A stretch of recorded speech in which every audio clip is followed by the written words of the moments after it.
Hello students. So hope you are doing well. I understand that the situation is difficult, but I'm still hoping that you have been able to work on your assignments and you are able to study and you are able to prepare for your exams. Sounds very odd, but then we are talking about examinations here, and I'm here to clarify some of your doubts, if you have any, with regard to your exam. So I'll just explain again with regard to how the exam is going to be conducted. Specifics of each paper would, however, again be communicated to you by your respective course instructors. I'm just going to give you some general instructions. So we have already had this discussion with you, and I have already informed you that your exams start from 2nd of July, and 2nd of July we are going to have, if any one of you have your CBCS paper, so 1st and 2nd of July are the dates decided for the CBCS exam, and so you will have your CBCS exams on those dates. And our departmental exams start from 3rd of July, and with variable dates we continue till about 17th of July. So that's the duration within which we are going to conduct the exams. The exams for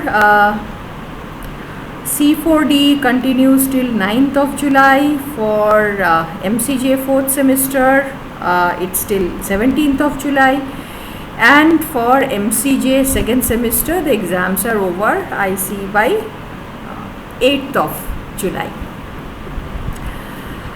So in terms of the general instructions, you know that we are going to start the exam from 10 in the morning, and it's going to be a 3 hours exam, 10 to 1 o'clock, and after that you have another half an hour to upload your answer scripts. From the instructions you already know that you have to make it into a single PDF file. You have to use CAM scanner, or under the present circumstances, if you are not using CAM scanner because of the giving up of all Chinese products that's happening, so if not CAM scanner, there are alternatives which are available, even from Microsoft. I believe there are applications available. So please scan your document and convert it into a single PDF, because I believe you can understand that this many number of students and for the number of pages that you write, if you have this many number of photographs of your pages, is going to be very difficult for us to evaluate. So please scan it into a single document, PDF document, and then upload it at the space where you are instructed to upload it, be it the Google Classroom or the WhatsApp group, wherever the instruction is given to you. And the instructions will be communicated to you by Coco ma'am. She is the coordinator for the exams, and she will communicate to you regarding the specifics. Now understand that you are writing the exams on A4 size papers. So you would have the A4 size paper, a normal A4 size paper on which you are going to write your exam, and on the top of that A4 size paper you will write the normal details that you do. That means the course code you will mention, your roll number you will mention, the school, the date of the exam, the name of the course, okay. So all those normal details which you otherwise mention at the top of your printed answer scripts that you use for your other exams, so you will write those details at the top of this white A4 size white paper that you will carry with you.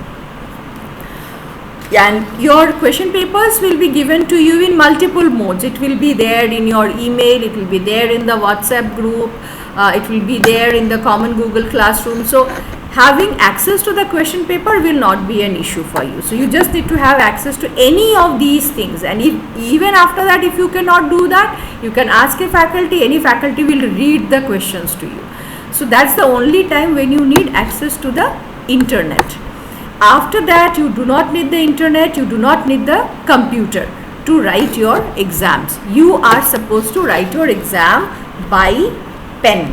you are going to use a pen and you are writing your answers on a white A4 size paper, and then you are going to scan all the different pages of paper that you are using to write your answers, and then post it to us. Now you would have already seen that there is a variation. Some of the exams are for 60 marks and some of the exams are for 70 marks. So for usually for papers where you have the midterm exam already conducted, you are having exams for 60 marks. For papers where the midterm is not conducted, you have assignments for about 30 or 40 marks, and then you have the end term being conducted for 70 marks. So there is going to be a standard breakup of marks for your exams. You are going to have two 15 marks questions. So there will be all the questions are broad questions. Okay. So there will be two 15 marks question. If you are having a 60 marks exam, then you would have two 15 marks questions, and then three 10 marks questions. So 15 into 2 makes it 30, and another 30 for 10 marks is 3 questions you are going to have. That's going to be the structure of a 60 mark exam. For a 70 mark exam, again you are going to have the same two 15 marks questions, and then there are going to be 4 10 marks questions. So that's the broad structure. But there would be certain variations, like in the 15 marks question you can have a 10 plus 4 or 7.5 plus 7.5. So there can be internal breaks in terms of a particular broad question. So there will be smaller components, but as a whole that's going to be the structures. There might be breaks, and in general for a 15 mark questions we are going to have word limit. So for a 15 mark question the word limit will be 500 words, and for 10 marks question the word limit is going to be 300 words. When there is a breakup of the questions, then the word limits will be indicated to you accordingly in the question paper itself. May I repeat it again? If you want to understand it again, then we are going to have in all the exams, be it of a 60 mark or a 70 mark exams, you are going to have two questions of 15 marks, and then the rest of the questions are going to be of 10 marks each. For a 15 marks question the word limit is 500 words. For a 10 marks question the word limit is 300 words. There can be smaller questions as components of the bigger questions, and that will be indicated to you in the question paper accordingly. So as far as the general instructions are concerned, this is like that. So all your questions would have these common parameters, and I'm just hoping I have compiled all the doubts with regard to your exams that you have raised, and each faculty member is going to share with you instructions with regard to the specific syllabus for the exam. If not already done, please get in touch with respective faculty members to provide you a clarification with regard to the exact syllabus for the exam, because your feedback has already been compiled by the department, and I have shared your feedback that I had collected from you, and many of you had raised doubts that you are not sure about the syllabus of the end term exam.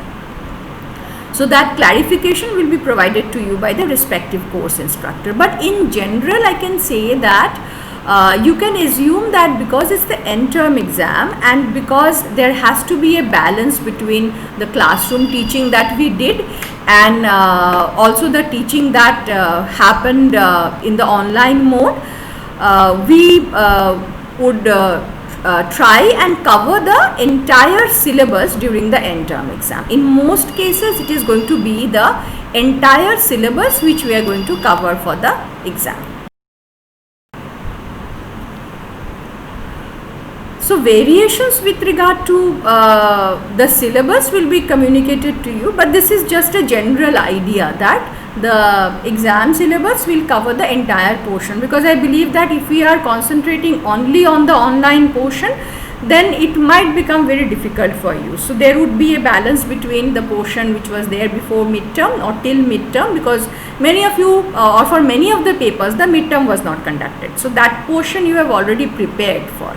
So that portion would also be there, and in addition to that, the portion that has been taught online.